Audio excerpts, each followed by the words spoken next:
Hello বন্ধুরা, তোমরা সবাই কেমন আছো? আশা করি ভালো আছো। আর এই দেখো আমি এখন একটু বেরিয়ে পড়লাম, তো এমনি কাছে একটু যাব। তো চলো তোমাদেরকে দেখাই। তো যেতে না যেতেই দেখো কেমন গাড়ির তেলটা শেষ হয়ে গেল। কি আর করব, শেষ হয়নি, মানে বলেছিল তেলটা ভরবে আর কি, বলে ভরে নিই, না হলে তো অসুবিধা হবে। সেই জন্য তেলটা ভরে নিচ্ছে। আমি এখন বাইরে দাঁড়িয়ে এই দেখো তেল পাম্প, সবাই জানো তেল পাম্প কেমন হয়। তো তারপরে এই যে আমি এখন চলে যাচ্ছি। তো হঠাৎ করে যেতে যেতেই সন্ধ্যা নেমে গেল। তো আমরা দেরি করেই বেরিয়েছিলাম, সন্ধ্যের তো কোনো দোষ নেই, সন্ধ্যা তো হবেই। তো এই যে আমরা এখন রাস্তাতে যাচ্ছি, তো কোথায় যাচ্ছি বলো তো? তোমরা কি রাস্তাঘাটটা চিনতে পারছো? হলদিয়াবাসীগণ, যাদের হলদিয়াতে বাড়ি তারা হয়তো জানবে, আবার নাও জানতে পারো, কারণ ক্যামেরাতে তো বোঝা যায় না। তো দেখো দেখো কোথায় যাচ্ছি, এই দেখো কোথায় যাচ্ছি বলতো, এই যে বুঝলে, ছেলে আমি ব্লাউজ কিনতে এসেছি গো, ব্লাউজ। আর বড় মশাই আমাকে বললাম যে চলো একটু দোকানে যাই। তো এই একটা টুকটাক দুটো ব্লাউজ নিয়েছিলাম। তো এই দোকানটা তোমরা চিনতে পারো হলদিয়াবাসীগণ? তোমরা কি চিনতে পারো? আমি তো বলবো না, তোমরা দেখো, খুব মানে চেনা চেনা মার্কেট এটা। তো এই দেখো দেখো, এইটা দেখো, আশা করি একবার চিনতে পারবে।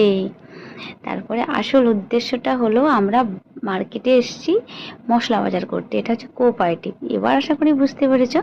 তো চলো আমরা এখন মশলা বাজার করব। তো বাড়িতে অনেক রকম সব মশলা বাজার আছে, লিস্টের বাইরে, মানে লিস্ট করা হয়নি, আন্দাজে আজকে বাজার হচ্ছে, অন্যদিন লিস্ট করা হয়, আজকে লিস্টের বাইরে অনেক, মানে ভেবেছিলাম যে কম বাজার হবে, কারণ অনেক কিছু বাজার বাড়িতে আছে।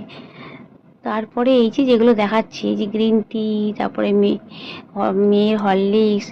তারপরে হঠাৎ করে দেখলাম ঠান্ডা লাগছে, ও মা এখানে তো পাখা চালিয়েছে, এসি আছে অথচ পাখা চালিয়েছে। যাই হোক চলো ভালো। তারপরে এই যে বাদাম, এই যে এইগুলো নিলাম, এইগুলো। তারপরে এই যে এইখানে দেখো এইগুলো নিয়েছিলাম, কি বলছে বাজে খেতে, আমি বলি না না খাবো না। তারপরে এটা নিলাম, তারপরে এইগুলো একটু নিলাম। তারপর দেখি বালতি ভর্তি হয়ে গেছে, আবার একটা বালতি আনা হয়েছে। তারপরে এই যে কেক, বিস্কুট, হেনা তেনা, মেয়ের কেক, এটা ওটা, যাবতীয় মশলা বাজারে ভেবেছিলাম কম বাজার করবো, কিন্তু হলো না বন্ধুরা। বাজার মানে মার্কেটে এলে কোথা থেকে যে হয়ে যায়। তো চলো এগুলো আমরা সব মোটামুটি নিয়ে নিলাম।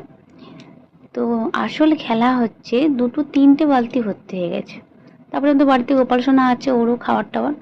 তো এই দেখো বিল করার সময় লাইন পড়েছে, আর আমার একটা বালতি মানে হয়ে গেছে ওই যে ব্যাগে ওই দিকে, আবার দুটো, একটা বালতি ঢালা হয়ে আছে, আর একটা বালতি দেখো রাখা হয়ে আছে। তো পিছনের লোকগুলো ভাবছে এ কোথায় ছিল ভাই, এত জিনিস মানে তারা সব কম কম নিয়েছে, কিন্তু আমারটাই বেশি। তো আমি তো লাইন ছাড়ছি না। এই দেখো পুরো ভর্তি হয়ে গেছে কিন্তু।